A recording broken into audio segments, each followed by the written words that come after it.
என் இரு கண்மணியான பதம் என் கண்மணிகளுக்குள் இனிய நல்விருந்தாம் பதம் என் செல்வமாம் பதம் என்மை செல்வ வருவாய் எனும் தாமரை பதம்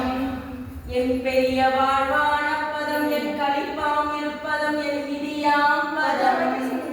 என் தந்தை தாயனும் இணைய பதம் என் உறவாம் இயற்பதம் என் நட்பாம் பதம்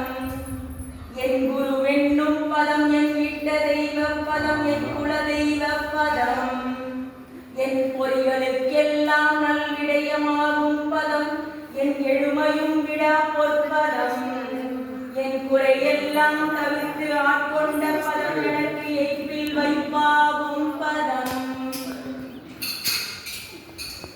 எல்லாருக்கும் நல்ல பதம் எல்லாம் இணையில்லா துணையாம் பதம் எழுவாய் உடைந்து உடைந்து உருகி எழும்போது